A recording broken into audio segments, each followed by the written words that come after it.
When the woman arrived at the showroom, no one looked twice except for the man behind the counter, who looked too hard. In her faded jeans and a soft white tee, she didn't exactly match the usual clientele of a high-end dealership. He gave her a quick glance, the kind that judged and dismissed all at once. "Ma'am," he said with a smirk, gesturing casually toward the glass doors, "these cars start at $300,000. A few employees nearby chuckled under their breath. Customers turned their heads. She didn't argue. She didn't flinch. She simply turned around and walked out, her silence louder than any response. The next morning, the scene flipped. A jet-black Rolls-Royce Phantom rolled to a stop in front of the very same dealership, its surface gleaming like liquid obsidian under the sun. The staff turned their heads this time too, but not to laugh. When the back door opened and the same woman stepped out, something in the room shifted. The man from yesterday stood frozen, his smugness draining from his face. Valencia Elite Motors, an upscale dealership nestled in the heart of Seattle, had always catered to the elite. Inside, glass walls framed a gallery of speed and luxury Ferraris, Bentleys, McLarens. It was a place where wallets spoke louder than words. But Isabel Hartley didn't come here to impress anyone. With her ponytail tied back and no makeup to speak of, Izzy's presence was quiet, yet unmistakably grounded. At 35, she walked with the certainty of someone who had nothing to prove. She wasn't interested in the flash. She had spent her life building something far more valuable, the Hartley Hope Foundation, a nonprofit that had changed thousands of lives for children with disabilities. What started as one woman's mission had become a nationwide movement of support, love, and transformation. And yet, none of that was visible from the outside. Her eyes locked on a deep blue coupe, positioned on a raised platform in the center of the showroom. It wasn't for her. It was for her sister, Rachel, a woman who had stared cancer in the face and won. With her 40th birthday around the corner, Izzy wanted to gift her something unforgettable, a symbol of resilience, of joy, of life after surviving the unthinkable. She could afford it easily, but wealth was never her identity. Kindness was. Across the room, Gavin Reed, the sales director, noticed her again. Same woman, same outfit, same air of modesty. He raised an eyebrow and leaned toward a colleague. "Here we go again," he murmured, amused. Before Izzy could approach the car, a young sales associate named Eli greeted her warmly. "Good morning. Anything I can help you explore today?" But Gavin stepped in, cutting the moment short. "I've got this one," he said smoothly, flashing a practiced smile that didn't quite reach his eyes. Turning to Izzy, he added, "Looking for directions, ma'am?" Izzy's reply came without hesitation, light but clear. "Actually, no. I'm here for that midnight blue coupe." She pointed with a calm, assured finger. "That one." Gavin's smile faltered for the briefest moment. It was going to be a day he wouldn't forget, nor would anyone else in that showroom. "That's the Azure," Gavin said slowly, as though explaining something to a child. "Only 15 of them were manufactured this year." His tone carried a condescension he didn't bother to hide. "Perhaps you'd like to visit our pre-owned section. It's about 3 blocks east." His eyes swept over Izzy's outfit again, pausing at her well-worn sneakers. He didn't need to say what he was thinking. It was written all over his face. But Izzy had long grown used to that kind of scrutiny. She lived simply by choice, a quiet rebellion against the expectations that came with wealth. Freedom, to her, was found in authenticity. "I'm actually quite interested in this model," she replied, with calm insistence, her voice steady. Would it be possible to take a look inside? Gavin's pleasant mask cracked just slightly. The Azure is shown by appointment only, he lied smoothly. We typically reserve viewings for clients with scheduled consultations. As if on cue, a sharply dressed couple entered the dealership, and Gavin's demeanor transformed like a stage actor mid-scene. Excuse me, he said abruptly, barely glancing at Izzy. Feel free to grab a brochure. Eli can help with that. He turned on his heel and glided toward the new arrivals, arms wide. Mr. and Mrs. Halston, what a pleasure to see you again.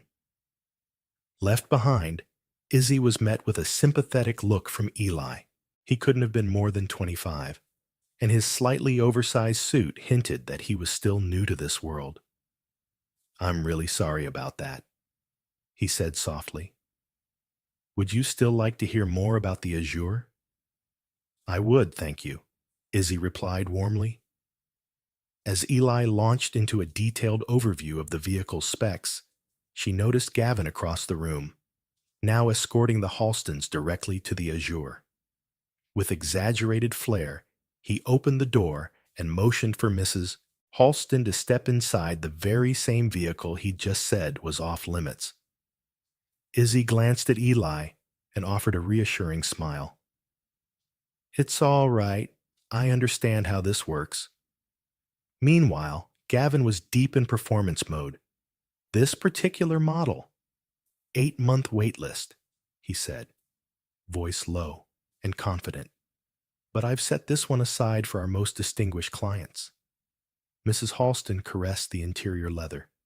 It's beautiful, but I'm not sure about the color. We can absolutely discuss a custom finish, Gavin replied without missing a beat. Izzy approached quietly, stopping just a few feet away. Excuse me, she said gently. I was hoping to speak with someone about purchasing this model. Gavin turned toward her, his charm fading fast. As I mentioned, this vehicle is currently being shown to other clients, he said through clenched teeth. Perhaps you could return another time, or, as I mentioned, our pre-owned inventory is always available. The Halstons exchanged an awkward glance, clearly uncomfortable. I'm interested in this car, Izzy said again, her tone unwavering. It's for my sister's birthday next month. Gavin took a step back from the couple and lowered his voice, though the bitterness remained sharp. Look, he said, I get it, people like to dream. But this is a professional showroom. That car costs more than most people's homes. I've been patient, but you're disrupting a real transaction here. Around them, a hush began to fall. Several customers had paused to watch the exchange. Eli lingered nearby, visibly uneasy. I'm prepared to pay in full today, Izzy said, still composed, in cash. That was the breaking point. Gavin let out a dry, incredulous laugh that echoed across the glossy floor. A cash purchase? He repeated loudly, his voice designed to mock. This isn't a flea market. We're talking about $250,000. He turned slightly, addressing the room more than the woman in front of him.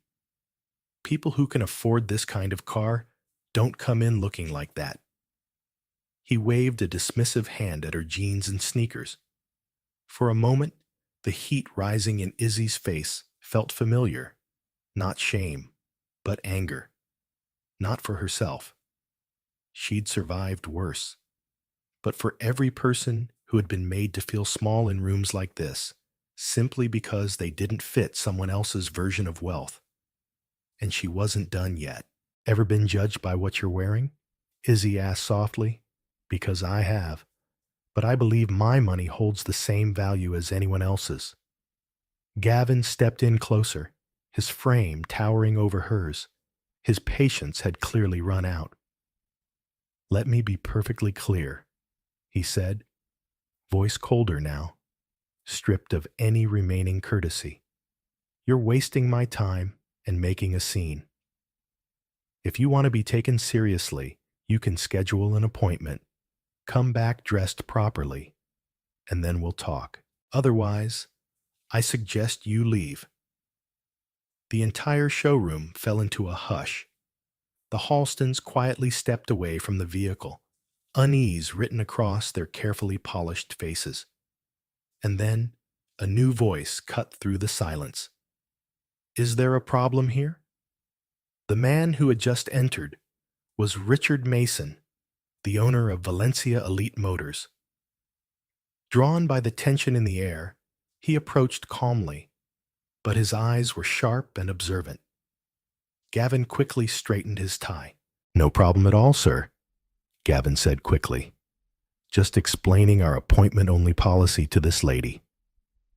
Richard turned his attention to Izzy, taking in her modest attire and the uncomfortable crowd that had formed. His expression gave little away, but the message beneath it was clear. He wasn't here to intervene, only to maintain appearances. "And your name, miss?" he asked curtly. "Isabel Hartley," she replied, steady despite the growing flush in her cheeks. "Well then, Miss Hartley," Richard said with a slight nod, "I think there's been a misunderstanding. Our clients typically understand the exclusivity of the models we offer here." "Oh, I understand perfectly," Izzy said. Her voice didn't waver, though something inside her cracked. "Your sales manager has made the policies more than clear." Gavin stepped forward again, eager to reclaim control. "If you are genuinely interested," he said, layering sarcasm into every word, "you're welcome to call and arrange a proper appointment. Though I'd advise coming prepared with bank statements and perhaps a more appropriate outfit."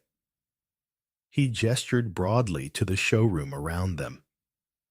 "These vehicles aren't for just anyone. They're for people who belong in a certain class." A soft ripple passed through the bystanders, part discomfort, part cruel amusement. Someone chuckled. Gavin stood proud, unaware or perhaps unconcerned by the weight of his words. Izzy looked around, at the faces, at Gavin's smug posture, at the silent approval of the man in charge. She had faced ignorance before, but rarely so naked, so public. "I see," she said quietly. There was no anger in her tone, just resolve. And though her dignity remained intact, her spirit carried the bruise of the moment. Without another word, she turned and walked out into the daylight. The glass doors closed behind her, but not before Gavin muttered, just loud enough to be heard, "Some people really don't know their place." Outside, Izzy exhaled and took a moment to steady herself. Then she pulled out her phone. The sting was still fresh, but a calm determination had begun to rise. A quiet smile formed as she dialed. Miles away, nestled on 5 serene acres just outside Seattle, the Hartley estate sat in quiet elegance, tasteful, intentional, and unassuming. Few would guess it belonged to one of the leading minds in sustainable tech innovation. At 41, Alexander Hartley had transformed the field of renewable energy storage. His work had earned him both fortune and acclaim, though he preferred a life out of the spotlight. Privacy was wealth to him. When Izzy entered his home office, he immediately set down his work. 15 years of marriage had taught him to read her face like a familiar book.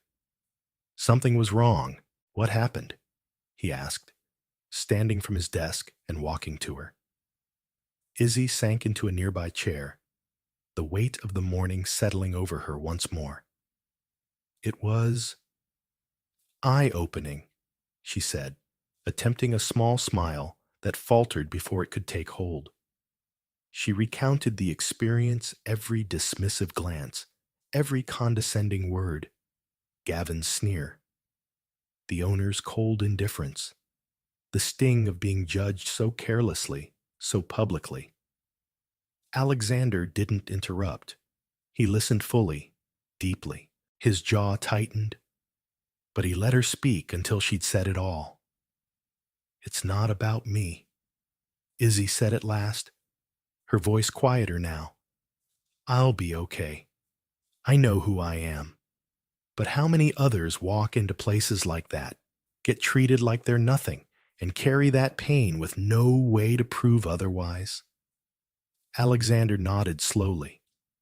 He had always admired this about her, her ability to feel for others, even when she was the one who had been wounded. "So," he said gently, "what do you want to do about it?" Izzy looked out the window for a long moment. Part of her, truly, wanted to walk away. Let it go.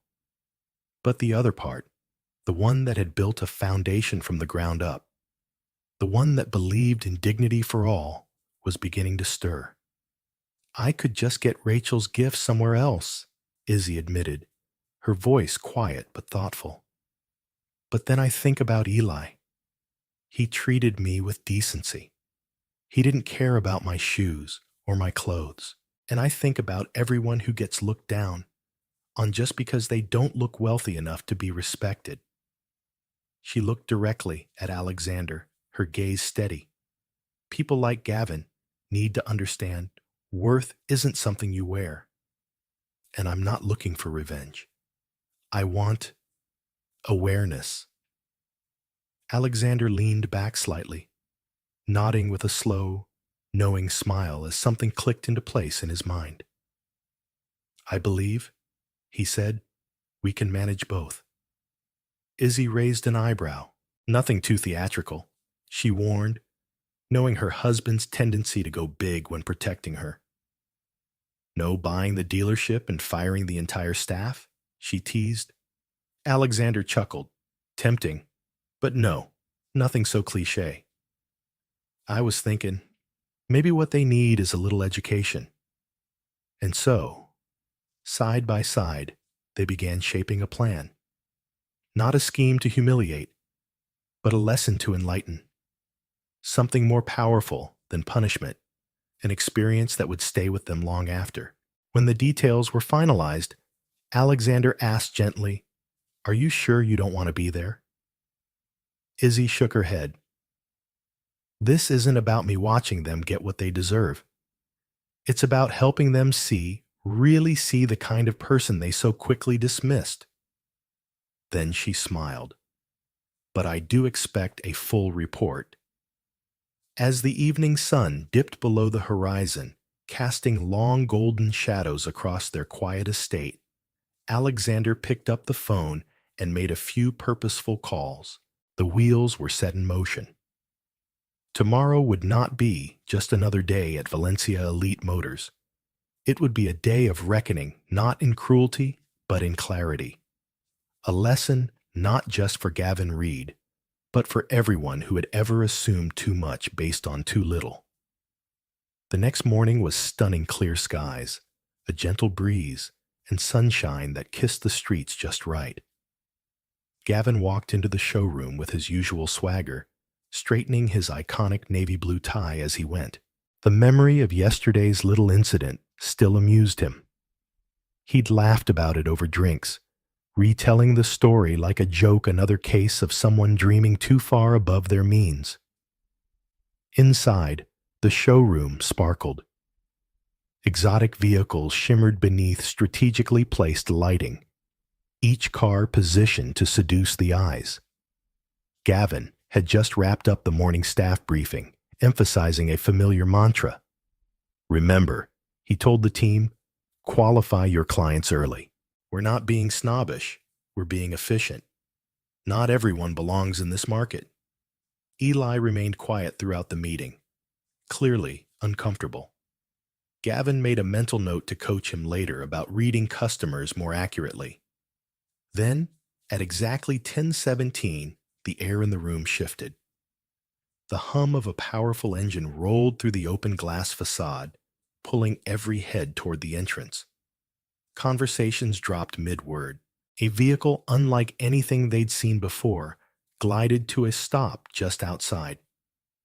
Even Gavin, who was rarely impressed by the supercars he saw daily, felt his heartbeat quicken.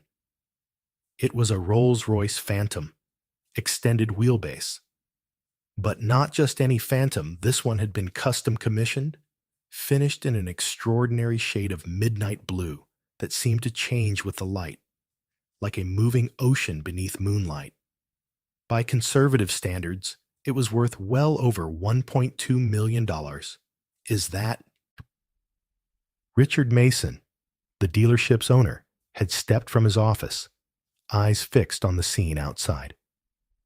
Gavin nodded, already heading toward the front. "It's the Azure Phantom," he said under his breath. "Extremely rare spec." A professional chauffeur in a pristine uniform stepped out with practiced elegance, walked around the vehicle, and opened the rear passenger door with white-gloved grace. And from the car emerged a man who seemed to command the very air around him. Tall, composed, and dressed in a charcoal suit so meticulously tailored it didn't boast its worth, it whispered it.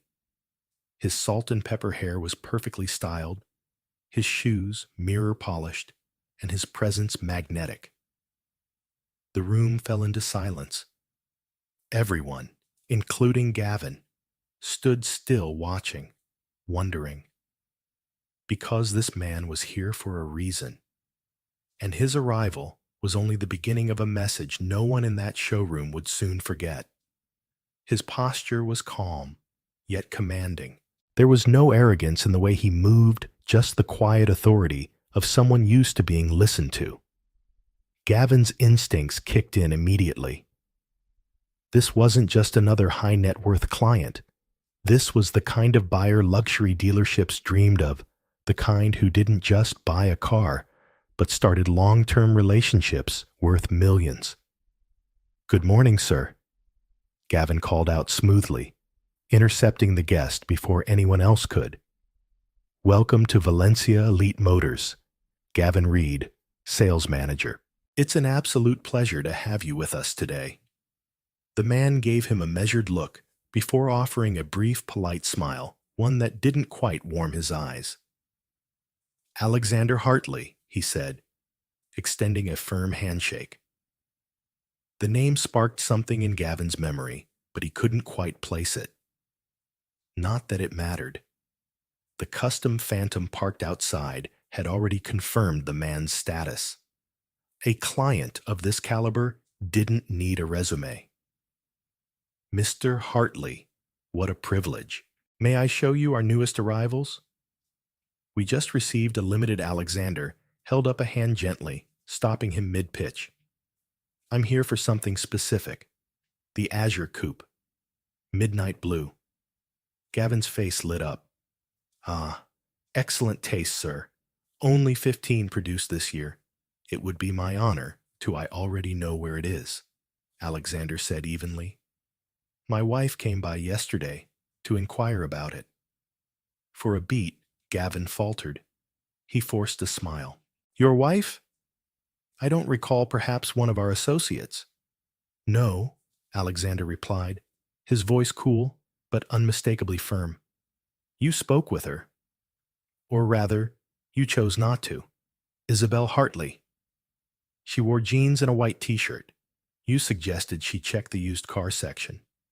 A visible wave of realization swept over Gavin's face. Behind him, Eli audibly inhaled, his eyes wide. The air in the room seemed to thicken. I, Gavin stammered, the usual slickness in his voice slipping. "There must be some mix-up. We treat all our clients with the utmost." Just then, Richard Mason appeared, sensing trouble from across the room. "Is everything all right here?" he asked, glancing from Gavin to Alexander. "I assume you're Mr. Mason?" Alexander asked. "Yes, indeed. Richard Mason." "Welcome to Valencia Elite. I was just explaining to your sales manager," Alexander interrupted, "that my wife was here yesterday. She wanted to purchase the Azure as a gift for her sister. But the way she was treated raises serious concerns." Richard's confident tone faltered. I I do recall being present briefly, but I wasn't aware of the full situation. Alexander's gaze remained steady. She was dismissed, based entirely on her appearance. Your manager made it quite clear that this place wasn't for people like her. The words hit the room like a sudden gust. Staff members, a few early customers, and even passing employees had stopped what they were doing. Silence bloomed in the space between them. Gavin opened his mouth. "Mr. Hartley, please, if there was any misunderstanding." "It wasn't a misunderstanding," a quiet voice said. All eyes turned to Eli, who looked startled by his own courage but didn't stop. Mrs. Hartley was respectful, clear about her interest, and treated poorly from the moment she walked in. Not because of anything she said, just because of what she was wearing. Gavin shot Eli a glare sharp enough to cut glass, but it was too late. The truth was already out, and no amount of spin could contain it. Alexander turned back to Richard Mason. "You know what's ironic?" he asked, voice calm. "My wife, who was deemed unworthy of basic courtesy, founded and runs the Hartley Hope Foundation. It provides life-changing services for children with disabilities." There was a long, still pause. "And the car she wanted?" Alexander continued. "It was a gift for her sister, who just survived breast cancer." You could hear a pin drop. What had started as a casual morning of showroom chatter had turned into something much larger, a confrontation not just with one man's prejudice, but with a culture of assumption built into the very air they breathed. And Alexander hadn't even raised his voice. "It's been her life's purpose since long before I met her," Alexander said, his voice steady but filled with quiet pride. "Izzy has raised over $50 million to fund specialized equipment and education programs for children with disabilities." He paused, letting the weight of that truth settle into the stillness of the room. She chooses to live simply by choice, not necessity. It's how she stays connected to the people she serves, to the families whose stories she carries with her every day. It's one of the many reasons I love her. Richard Mason looked as though the color had drained from his face. "Mr. Hartley," he began, flustered, "I assure you, what happened here doesn't reflect who we are as a company. We pride ourselves on your actions will say more than any mission statement," Alexander said, cutting him off gently but firmly. Then he turned slightly toward the Azure Coupe. "As for the car originally, I was only here to buy this one. It was meant to be a gift from my wife to her sister, as she intended." Gavin lifted his head slightly, clinging to a shred of hope. "But," Alexander continued, his tone shifting, "I had also been considering replacing the entire vehicle fleet for our company's 7 cars in total, and perhaps making a few additions to my personal collection as well." Richard's eyes widened. A transaction like that could fulfill their entire quarterly sales targets in a single day. But Alexander wasn't finished. "Now I find myself wondering whether this is the kind of place that deserves that level of trust or investment." The silence that followed was absolute. Gavin looked as though he might be physically sick. "Mr. Hartley, please," Richard said, almost pleading. "Let us make this right. This is not who we are." Alexander took a thoughtful breath. "Perhaps there's a path forward," he said slowly. "But it would require more than just selling me cars." "Anything," Richard responded quickly. "Whatever it takes." Alexander turned to Gavin. "The Hartley Hope Foundation is hosting a benefit gala next month. We're raising funds for a new adaptive sports complex for children with mobility challenges." Gavin swallowed. "I believe your presence there would be enlightening." He hesitated. As a guest? Alexander shook his head. As a volunteer. We always need help setting up, assisting the children, listening to their stories, seeing firsthand the kind of work my wife and her team are doing. The message was clear. This wasn't about retribution. It was about reflection. And, Alexander added, turning back to Richard, perhaps it's time your staff participated in training around unconscious bias. I know some excellent consultants I'd be happy to connect you with. Richard nodded vigorously. Absolutely. That would be welcomed. Then Alexander turned toward Eli, the only one who had spoken up when it mattered. I'd like you to handle all the paperwork. Start with the Azure. It's going to my sister-in-law. Eli blinked, stunned. Me? Thank you, sir. It would be an honor. Good, Alexander said, his voice final but warm. Now, shall we discuss the company fleet? As they began walking toward Mason's office, Alexander paused in front of the Azure coupe. He ran a hand gently along its elegant curve. My wife, he said softly, has excellent taste. Behind him, Gavin Reed stood completely still. His world, once orderly, predictable, and ruled by surface impressions, had been upended. He had exposed something far deeper than ignorance. He had revealed who he truly was by the way he treated someone he assumed didn't matter. 1 month later, the Hartley Hope Foundation Gala turned the historic Crescent Hotel into a celebration of courage, resilience, and community. Children with various disabilities laughed and played in the decorated ballroom, surrounded by families, medical professionals, and generous supporters. The air pulsed not with formality, but with joy. Near the entrance, a man stood quietly, not in a designer suit, but in a simple volunteer's uniform. He directed guests with quiet focus and gently assisted a young boy in a wheelchair to the photo booth. That man was Gavin Reed. And though no one made a spectacle of it, those who knew the story understood this wasn't penance. It was the beginning of change. Pushing the wheelchair gently into place, Gavin Reed felt a quiet sense of belonging he never expected to find. A month ago, volunteering at the Hartley Hope Foundation had seemed like little more than damage control, a necessary step to salvage his reputation. But something had shifted.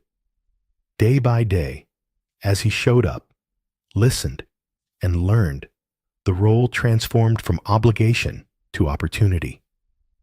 Not just to help others, but to rediscover parts of himself he'd long ignored. Across the ballroom, Izzy Hartley approached, graceful in a modest blue dress that reflected the calm strength she carried. Even now, knowing exactly who she was, Gavin still found himself humbled by her presence, not because of her title or wealth, but because of her complete lack of pretense. "How are you finding the experience, Gavin?" she asked gently. He paused, choosing his words with care. "Humbling," he said, "and necessary." Izzy nodded with a quiet smile. "Thomas seems to like you," she added, glancing toward the boy in the wheelchair nearby. "He's been teaching me how to play adaptive basketball," Gavin admitted. "Apparently, I'm terrible at it." Izzy laughed warm, genuine. "He's a brutally honest coach." Gavin's expression turned more serious. "Mrs. Hartley," he began, "I know I've already apologized formally, but I need to say it again, face to face. I'm truly sorry for the way I treated you. There's no excuse." "You're right," Izzy replied, without bitterness. "There isn't. The real question is, what have you learned from it?" He looked down for a moment, then met her gaze again. "That worth doesn't come from appearance or position or possessions, that everyone deserves respect until they give a reason not to, not the other way around. Izzy's eyes softened. Good lessons, she said. Expensive ones, too. I know, Gavin replied, thinking of the business that had been lost after Alexander chose not to purchase the full fleet, but worth every penny. At that moment, Alexander joined them, placing a light hand on Izzy's shoulder. She glanced up at him and said, Gavin was just sharing some things he's come to understand. Alexander nodded. I hear you've been quite involved with the adaptive sports program. Yes, sir. I actually signed up to keep volunteering beyond what I was required to do. He hesitated, then added, and I've been working with Mr. Mason on revising how we approach customers at the dealership. No more judging by the clothes they wear. Alexander's brow lifted slightly in surprise, then softened. I'm glad to hear that. Then, after a brief pause, he added with a small smile, which reminds me that corporate fleet we talked about. We're still in the market. Perhaps you'd like to handle the transaction? Gavin blinked. Me? Yes. Daniel's spoken highly of how you've been mentoring him. For a moment, Gavin didn't know what to say. Then the gratitude settled in, deep and real. I'd be honored, Mr. Hartley. Truly. Later that evening, as the event slowly drew to a close, Gavin watched the Hartleys moving through the room, talking, laughing, listening. They weren't flaunting anything. They were simply present, offering their time, their hearts, and their attention. And Gavin realized just how much his perspective had shifted. Just weeks ago, he would have dismissed someone like Isabel Hartley as a nobody. Now, he knew better. Now, he understood that true worth wasn't measured in suits or salaries, but in compassion, in purpose, in how you treat those you think no one else is watching. Near the photo booth, Thomas grinned up at him as Gavin helped him back into his chair. You know something, Mr. Gavin? The boy said. You're actually pretty cool. For a grown-up. Gavin chuckled, genuinely moved. Coming from you, Thomas, that means more than you know. We all make assumptions based on appearances. But sometimes, if we're lucky like Gavin Reed was, we get the chance to look deeper. And when we do, we just might discover extraordinary people and life-changing truths. If this story touched your heart, don't forget to subscribe and share it with someone who needs this reminder today. And tell us, have you ever misjudged someone or been misjudged yourself? Because your story, just like this one, might be exactly what someone else needs to hear. Until next time, from all of us at Shining Stories, keep believing in the power of compassion and never underestimate the quiet strength of kindness.